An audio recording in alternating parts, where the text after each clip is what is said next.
My dad suspended me until I apologized to my sister. I just said, fine. The next morning, she smirked until she saw my empty desk and resignation letter. Hey Reddit. My dad suspended me without pay for 2 weeks because I undermined my sister's authority at the family company.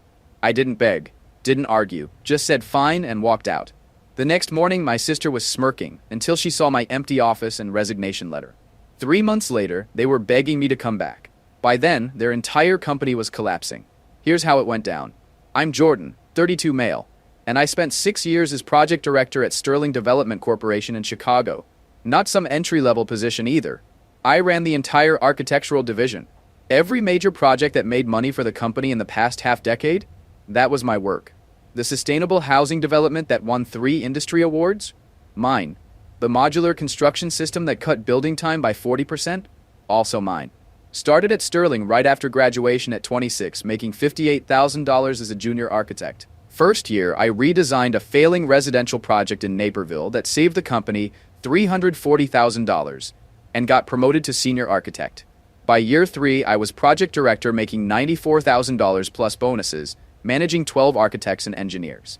By year 5, my division generated 68% of the company's revenue, roughly $59 million out of $87 million annually.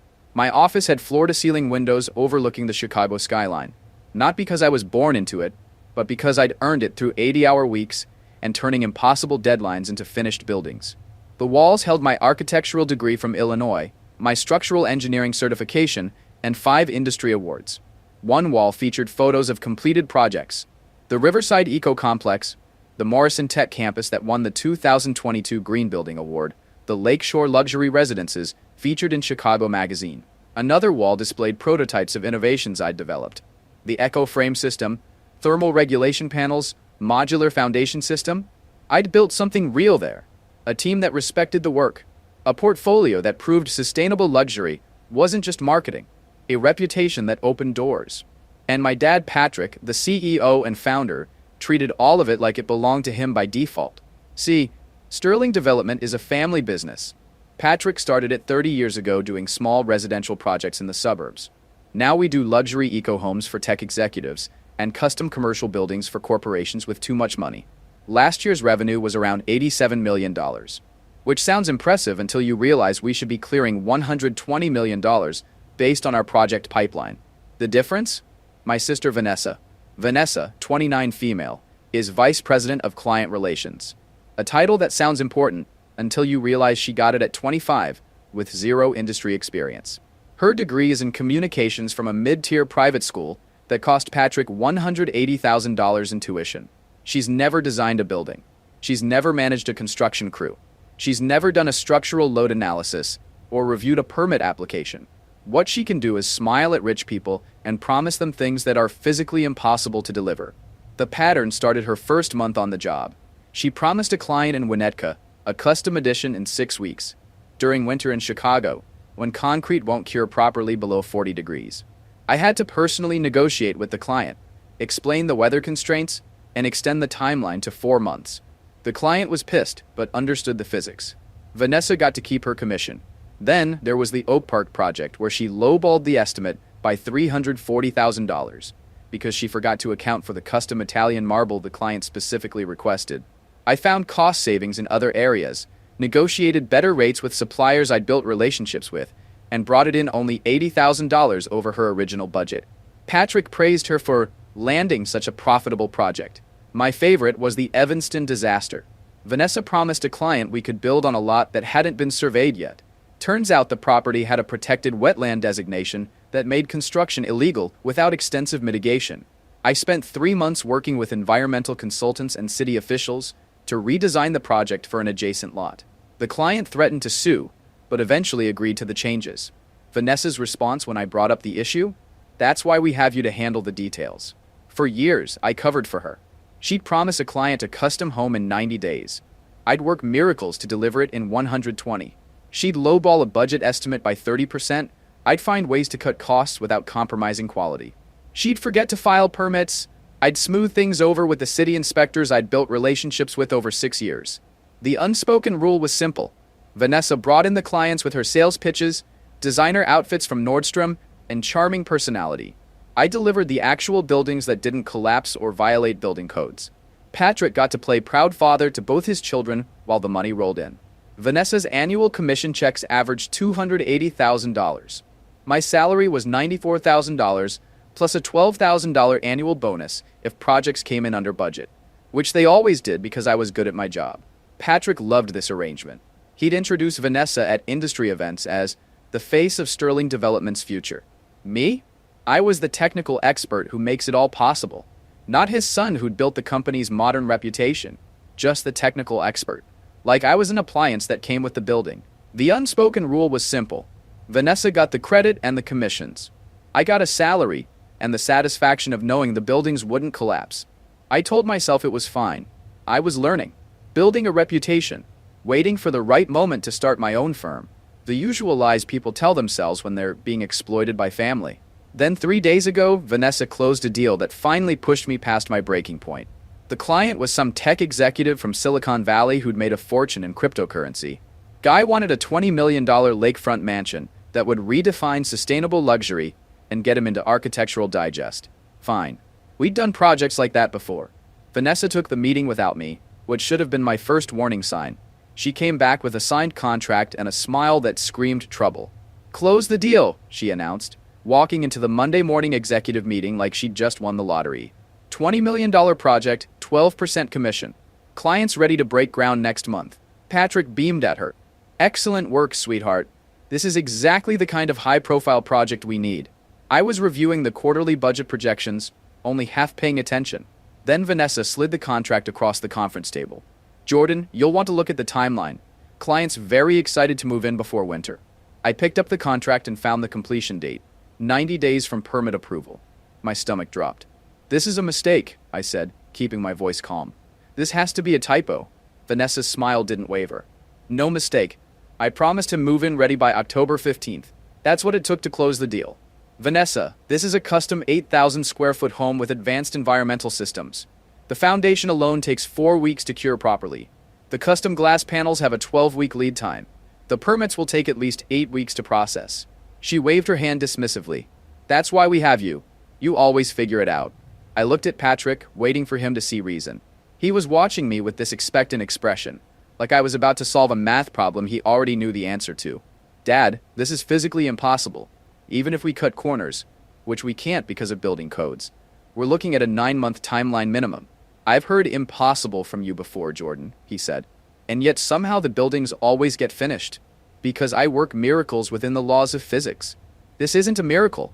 This is fraud. If we promise 90 days and deliver in 9 months, the client will sue us for breach of contract." Vanessa leaned back in her chair, examining her nails. "Maybe if you spent less time making excuses and more time managing your team, we wouldn't have this problem." That's when I made my decision. Not emotionally. I was way past emotions at this point. Strategically. I pulled out my laptop and opened the project management software. Spent the next 2 hours building a realistic construction timeline with every task, dependency, and resource allocation spelled out. Added buffer time for weather delays and material delivery issues. Ran the critical path analysis 3 times to make sure it was airtight. The result? 267 days from permit approval to certificate of occupancy. Almost 9 months. I compiled it into a professional report with photos of similar projects, testimonials from contractors about lead times, and citations of Illinois building codes that governed curing times and inspection schedules. Made it impossible to argue with. Then I sent it to the client, copied Vanessa and Patrick. The email was simple. "Dear Mr. Chen, thank you for choosing Sterling Development. After reviewing the project specifications in detail, I want to provide you with a realistic timeline to ensure we deliver the quality and compliance you deserve. Please see the attached construction schedule. I'm happy to discuss any questions." I hit send at 6:47 p.m. on a Tuesday. By 7:15 p.m., Vanessa was screaming outside my office. She didn't knock, just burst through the door while I was reviewing another project's structural calculations. "What the hell did you just do?" she yelled, her face red with fury. "I sent the client an accurate timeline," I replied calmly, not looking up from my computer. "It's called professional integrity. You just torpedoed my deal. He's threatening to pull out of the contract. Then he should pull out. Because we can't deliver what you promised. And pretending we can will end with a lawsuit that costs us more than the commission you're chasing." She slammed her hand on my desk. I'm the VP of Client Relations. You don't contact my clients without my approval. And I'm the project director who actually has to build these projects. When you promise something impossible, it becomes my problem. I'm solving the problem." She pulled out her phone, fingers flying across the screen. Within 2 minutes, Patrick called my office line. "Jordan, my office, now!" I saved my work, closed my laptop, and walked down the hall to the executive suite. Vanessa was already there, sitting in the leather chair across from Patrick's desk, with her arms crossed and this smug expression on her face. Patrick was behind his desk, hands folded, looking at me like I was a teenager who'd just gotten caught shoplifting. "Vanessa tells me you went over her head with a client, without authorization. I provided accurate project information to prevent a breach of contract lawsuit. You undermined your sister's authority. I prevented us from committing fraud." His jaw tightened. "We don't use that word in this office." "Then what word would you prefer? Misrepresentation? False promises? Negligent misstatement?" Vanessa jumped in, her voice dripping with fake concern. "Jordan, I know you're stressed. You've been working so hard, but you can't just email clients whenever you feel like it. There's a chain of command. The chain of command doesn't override the laws of physics, Vanessa." Patrick stood up, a power move he used when he wanted to intimidate people. "Here's what's going to happen. You're going to call Mr. Chen and apologize. You're going to tell him you were overly cautious and that we can absolutely deliver on the timeline Vanessa promised. I'm not going to lie to a client. Then you're suspended. 2 weeks, without pay. When you come back, you'll apologize to your sister for this insubordination." The room went quiet. Vanessa was trying not to smile.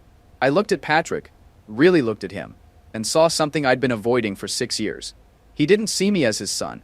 He saw me as a resource, a machine that produced buildings and solved problems.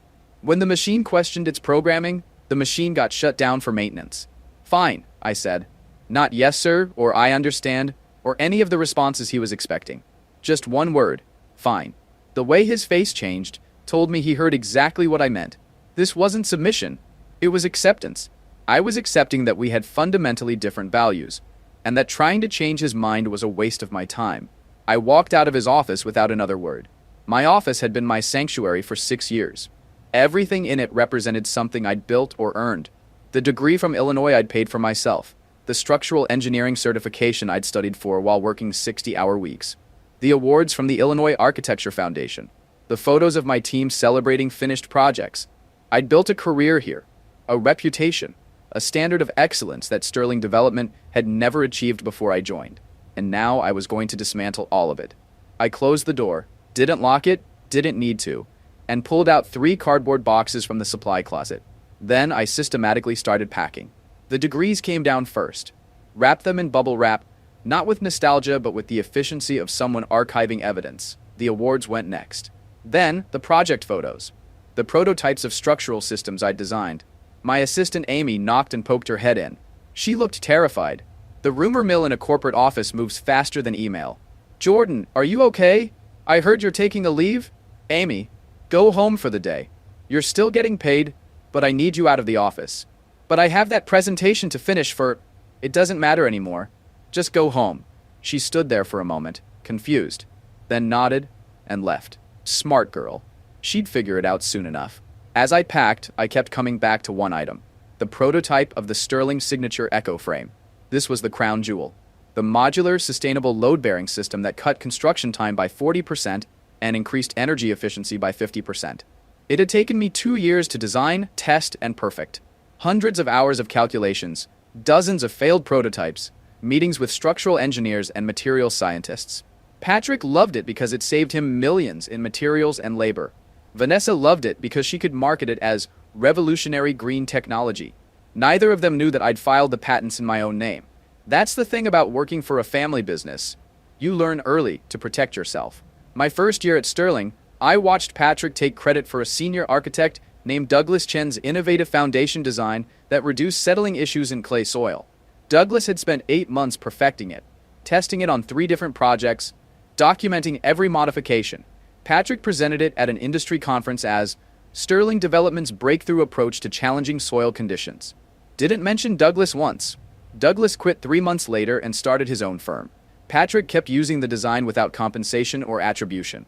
I learned the lesson immediately. Started documenting everything in my second year. Every innovation, every process improvement, Every design modification that made projects faster or cheaper, kept detailed lab books with dates, sketches, calculations, the kind of documentation that holds up in patent applications. Year 3, I met Patricia Kim, an intellectual property attorney who'd handled architectural patent cases. We met at an Illinois Architecture Foundation event. She handed me her card with a knowing smile. "Document everything," she said, "and consider filing provisional patents before showing anyone your work." That conversation changed everything. I set up my own LLC, Sterling Innovations, LLC, using Sterling intentionally to avoid suspicion. Cost me $800 to file with Illinois. Started routing patent applications through the LLC rather than Sterling Development. The Echo frame system took 2 years to perfect. Started with a basic concept. What if load-bearing walls could be modular and manufactured off-site? Spent weekends sketching designs, running simulations, calculating load distributions. Used my own money, about $14,000, to build prototypes and test them at a lab in Schaumburg. Filed the provisional patent application in my 3rd year, before ever mentioning the system to Patrick. Spent another 9 months refining it based on real-world testing. Filed the full utility patent in year 4. By the time Patrick saw the finished system and realized how much money it could make Sterling Development, the intellectual property was already locked down in my name. Same pattern for the thermal regulation panels. 18 months of development, $8,200 in testing costs I paid myself. Patent filed before Patrick knew it existed. The modular foundation system, 11 months of work, $5,400 in materials and testing, patent secured. Over 6 years, I filed 14 patents covering various aspects of sustainable construction, modular building systems, and structural innovations. Total cost? Approximately $47,000 in legal fees, testing costs, and development expenses. All paid from my own salary, documented meticulously, completely legal. Sterling Development had been built on my innovations for the past 6 years. Patrick and Vanessa had no idea they were renting them from me, under an implied license that could terminate at any time. I taped up the boxes and stacked them by the door. The office looked sterile now, generic, like I'd never been there at all. That was the point. Patrick wanted to teach me a lesson about hierarchy. He wanted me to sit at home for 2 weeks thinking about my insubordination. He wanted me to come back grateful for my paycheck and willing to apologize. He just handed me the perfect exit strategy. I pulled out my laptop one last time and opened a blank document, typed 2 paragraphs, printed it on company letterhead, signed my name at the bottom. Then I left it in the center of my now empty desk, where Vanessa would see it first thing in the morning. The resignation letter was simple. Effective immediately, I am resigning from my position as project director at Sterling Development Corporation. Please consider this my formal notice. I will not be returning after my suspension period. All active projects currently under my supervision will need to be reassigned. Thank you for the opportunity to contribute to the company's growth over the past 6 years. Best regards, Jordan Sterling. I didn't mention Vanessa. Didn't mention the impossible timeline. Didn't explain my reasons. Professional and clean. The kind of resignation letter that would look perfectly reasonable to any lawyer reviewing it later. I carried the boxes to my car, a 2015 Honda Civic with 143,000 miles that ran perfectly fine, and drove home. My apartment was a modest 1-bedroom in Lakeview. Nothing fancy, but it was paid for with money I'd earned, and nobody could take it away from me. That night, I pulled out files I'd been organizing for the past 2 years. Patent documentation for the Echo frame system. Licensing agreements I'd drafted but never executed. Contact information for competitors who tried to recruit me over the years. A business plan for my own architectural consultancy I'd written during slow weekends. I'd been preparing for this moment longer than I'd realized. Some part of me always knew it would end this way. Around 9 p.m., my phone started ringing. Vanessa. I declined the call. She called back immediately. Declined again. Then Patrick called. Then Vanessa again. I turned off my phone and went to bed. Slept better than I had in months. The next morning, I woke up at 6 a.m. out of habit. Made coffee, went for a run along the lakefront, came back and actually ate breakfast instead of inhaling a protein bar in traffic. My phone was still off. I turned it on around 10 a.m. just to see what had happened. 47 missed calls, 32 text messages, 15 voicemails. The texts were a progression from confusion to panic. Vanessa, where are you? We have the client meeting at 9. Vanessa, this isn't funny. Call me back. Vanessa, Jordan, answer your phone right now. Patrick, we need to discuss your resignation. This is unacceptable. Patrick, call me immediately.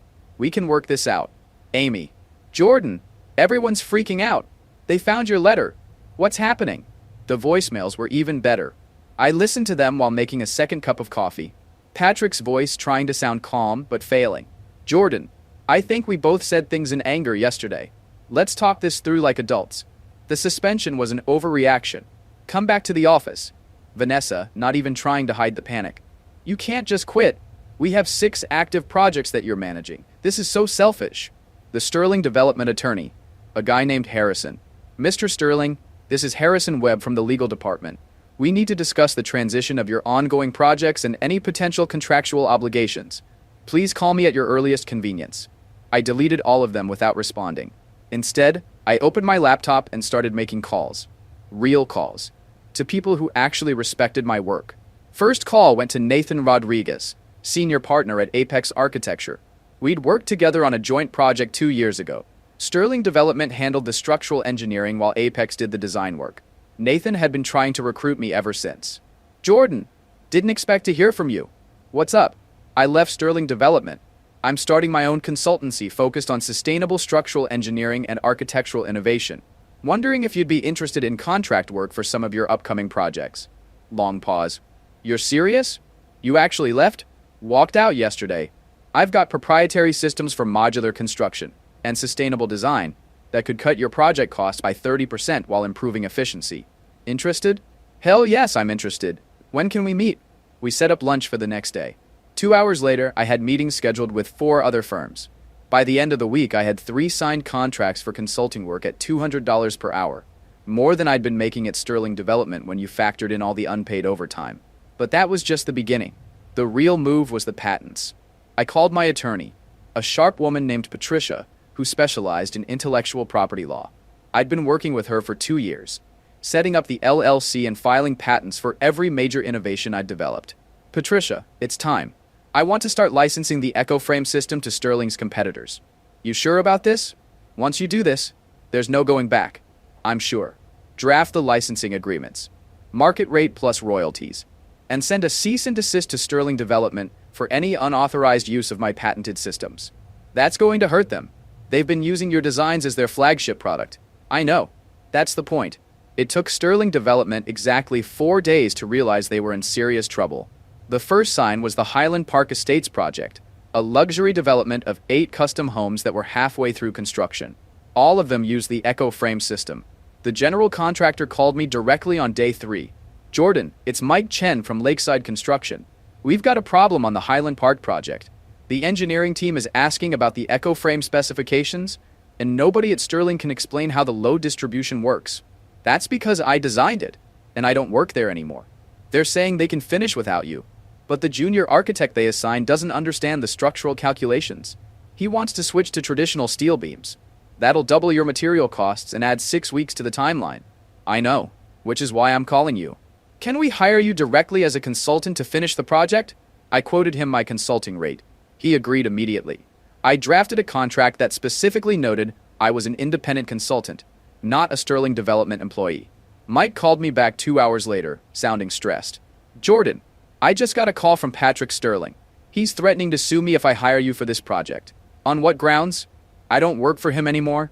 I'm a private consultant, and you're a private contractor. He has no standing.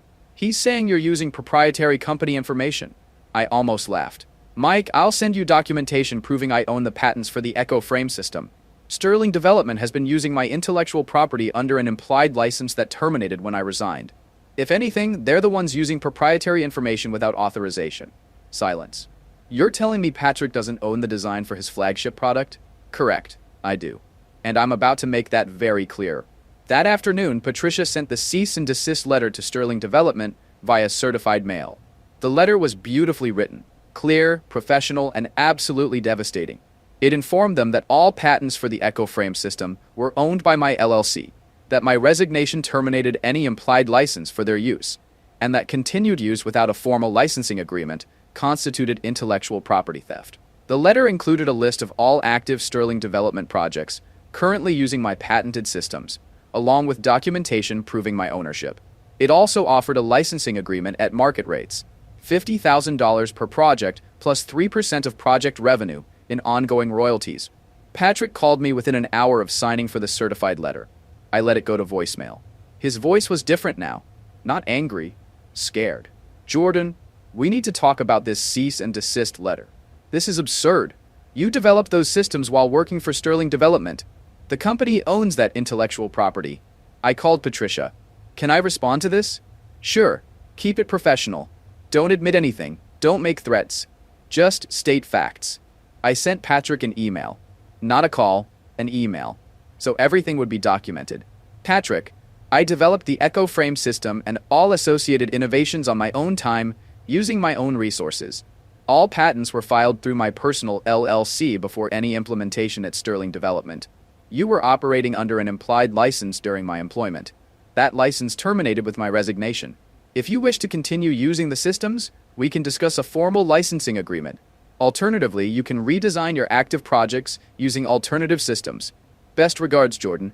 His response came back in 4 minutes. All caps. This is extortion. I will not be blackmailed by my own son. I didn't respond. Just forwarded the email to Patricia with a note. Please document for any future legal proceedings. Over the next 2 weeks, I watched Sterling Development fall apart in slow motion through industry contacts who kept me updated. The Highland Park project stalled completely on day 6. The junior architect Patrick hired, a recent graduate named Kevin who'd worked for me for 8 months, tried to redesign the structural system using traditional methods. Poor kid was way over his head. I'd trained him well enough to follow my designs, but he didn't have the experience to create alternatives from scratch. Mike Chen, the general contractor, sent me daily updates, even though I hadn't asked for them. Day 7. Kevin's proposed using standard steel I-beams instead of the Echo Frame. Material costs just jumped from $340,000 to $680,000. Clients are freaking out. Day 9. Had to halt construction. Kevin's calculations don't account for the thermal expansion in the custom glazing system. If we build this the way he's specifying, the windows will crack within 6 months. Day 12. 3 of the 8 homeowners have threatened to pull out. Their deposits are in escrow, but they're lawyering up. Each message was another nail in Sterling's coffin. The lakefront mansion Vanessa had promised in 90 days? That project imploded spectacularly on day 10. The tech executive who'd signed the contract hired a forensic construction consultant to review the timeline I'd sent him versus what Vanessa had promised. The consultant's report was brutal.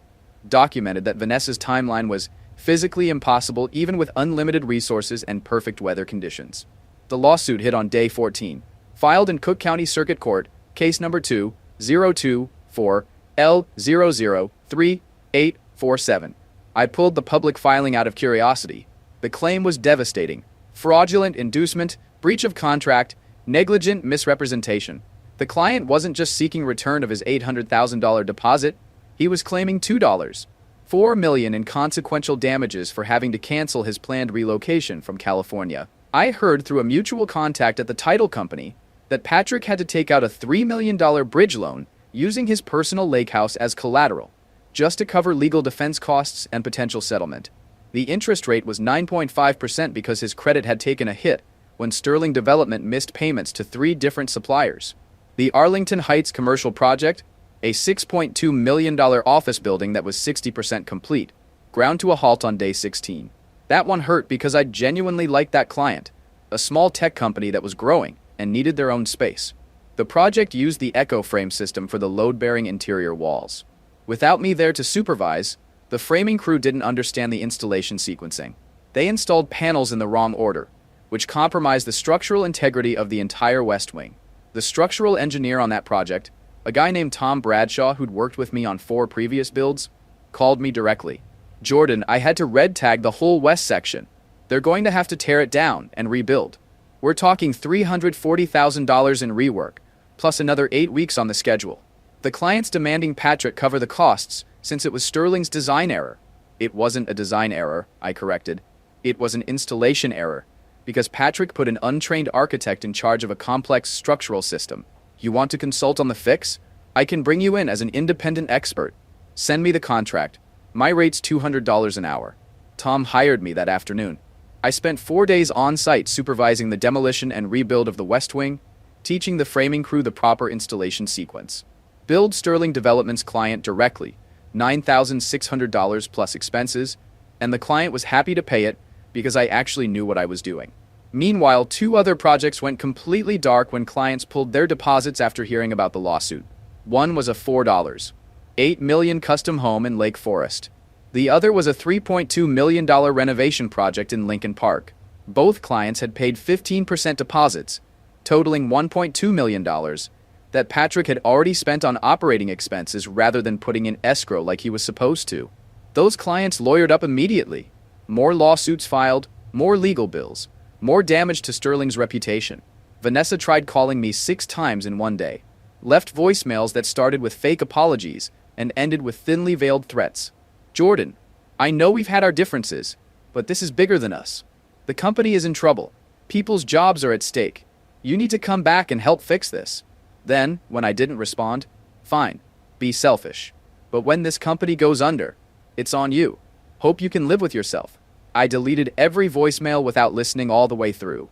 Meanwhile, my consulting business was thriving beyond anything I'd anticipated. The first contract came through Nathan Rodriguez at Apex Architecture on day 3 after I resigned. We met for what was supposed to be a casual lunch at a place in River North.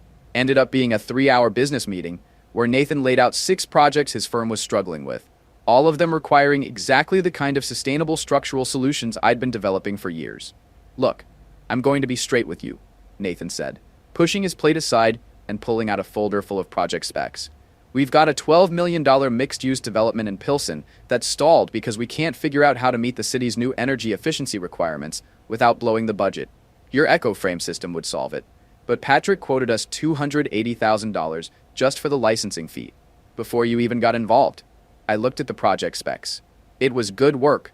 Affordable housing units on the first 3 floors, commercial space on the ground level, rooftop solar installation. Exactly the kind of project that actually served communities instead of just wealthy individuals. I'll consult on the structural design for $200 an hour, and I'll license the eco-frame system for $35,000 plus 1.5% of the construction cost savings you realize from using it instead of traditional methods. You'll save about $180,000 in materials and 8 weeks on the timeline. Nathan didn't hesitate. Done. When can you start? Signed the contract that afternoon. The project became my proof of concept. Finished it in 6 weeks, came in $220,000 under their original budget projection, and the client was so happy they referred me to 3 other developers. By week 2, I had consulting contracts with 4 different firms. Apex Architecture, $47,000 contract for the Pilsen project Morrison & Associates, $23,000 contract for structural review of a failing office renovation. Greenspace Builders, $31,000 contract for sustainable residential development in Oak Park Urban Core Development, $28,000 for commercial building redesign downtown revenue in just 2 weeks, $129,000, more than I'd made in 6 months at Sterling Development, when you factored in all the unpaid overtime. The word spread fast in Chicago's architectural community. Turns out, a lot of firms had watched Sterling Development's rise with envy, wondering how Patrick was delivering projects so efficiently. Now they knew. It wasn't Patrick or Vanessa, it was the systems I'd developed. And suddenly those systems were available to everyone except Sterling. Week 3, I hired my first employee, Amy, my former assistant from Sterling. She'd quit the day after I left, apparently tired of watching Vanessa treat her like a personal servant. She called me crying, saying Patrick had just yelled at her for 20 minutes because nobody could find the files for the Highland Park project. The files that I'd organized and maintained, and that nobody else knew the system for. Want a job? I asked. Yes, please. When? Tomorrow. Amy became my office manager at $55,000 per year, 15% more than Patrick had been paying her. Worth every penny because she knew my organizational systems and could hit the ground running. Week 4, I hired 2 junior architects who'd worked under me at Sterling. Both had quit voluntarily after seeing the chaos and realizing the ship was sinking. First was Kevin, the same guy Patrick had promoted to replace me, only to realize he was way over his head. Kevin called me on day 18, sounding desperate. Jordan, I'm drowning here. Patrick's demanding I fix problems I don't even understand. Vanessa's blaming me for everything. And I'm working 90-hour weeks trying to learn systems you spent years developing. I'm done. Come work for me. $68,000 to start, 40-hour weeks, and I'll actually train you properly, instead of just throwing you into the deep end. Second was Rebecca Santos, a talented architect who'd been stuck doing basic drafting work at Sterling, because Vanessa kept taking credit for her design ideas. She'd been looking for an exit for months, but stayed because the market was competitive. The Sterling implosion gave her the push she needed. "I want to do meaningful work," she told me during her interview. "Not just luxury homes for people who have too much money and not enough taste. I want to design buildings that actually serve communities." That's exactly what we're doing here. When can you start? We set up a small office in West Loop, 1,200 square feet, exposed brick, plenty of natural light, nothing fancy. Rent was $3,400 per month, which I could easily cover with just one consulting contract. Bought used furniture from an office supply liquidation sale. Got a good deal on computers and software licenses. Total startup costs, $18,000. Paid it from my savings without touching any client revenue. Month 1 revenue, $187,000 across 9 different client contracts. After expenses and payroll, $94,000 in profit. I just made more in 1 month than I used to make in a year at Sterling, and I was actually enjoying the work for the first time in years. But the real satisfaction came from watching Patrick's empire crumble. 6 weeks after I resigned, Patrick showed up at my new office. It was a Tuesday morning. I was reviewing structural calculations for a community center project. Low budget but meaningful work that would actually serve people instead of just inflating some executive's ego. My assistant buzzed me. "Jordan, there's someone here to see you. Says he's your father." I looked at the security camera feed. Patrick was standing in the lobby, looking older. The arrogance that used to hold his spine straight was gone. He looked like a man who'd been carrying something heavy for too long. "Send him in," I said. He walked into my office slowly, taking in the exposed brick walls, the modern lighting, the clean efficiency of a business that was actually solvent. I didn't stand up. Didn't offer him coffee or a chair. Just sat behind my desk with my hands folded on top of a set of blueprints. "Vanessa's out," he said after a long silence. "I fired her this morning. She's moving to Arizona to stay with her aunt." I nodded. "That seems prudent." The tech executive settled. "Cost me $2.8 million. Had to sell the lake house to cover it." I heard. He took a step closer but didn't sit. "We can't finish Highland Park without the Echo Frame license. The contractors are threatening to walk. The bank is calling daily." "Sounds difficult." "I'm here to make you an offer, Jordan." He paused like he was delivering news that should make me jump for joy. "Come back. Not as project director, as CEO. I'll step down to chairman. You get full operational control and 51% of the voting stock. The whole company is yours." It was the offer I'd spent my 20s dreaming about. The validation I'd fought for. He was admitting I was the only one capable of running the company, and he was trying to sell me my own inheritance. "What's the catch?" I asked, my voice flat. "You license the IP back to the company. We finish the projects. We rebuild the reputation. It's a Sterling legacy, Jordan. It belongs to you." I looked at him and saw something I'd never seen before. Not a titan of industry, not even a father, just a desperate man standing in the ruins of something he'd destroyed, trying to trade ashes for salvation. "No," I said. He blinked. "Excuse me?" "The answer is no. I don't want the job. I don't want the stock. I don't want the legacy. You're being stubborn. I'm offering you everything you ever wanted. I'm admitting you were right. You won." I didn't win, Patrick. I escaped. There's a difference. I stood up and walked to the window. The Chicago skyline stretched out in front of me, full of buildings I'd helped create and buildings I'd design in the future. "You think you're offering me an empire, but you're offering me a toxic waste site. The company is damaged, the brand is compromised, and the culture is rotten. If I came back, I wouldn't be building anything.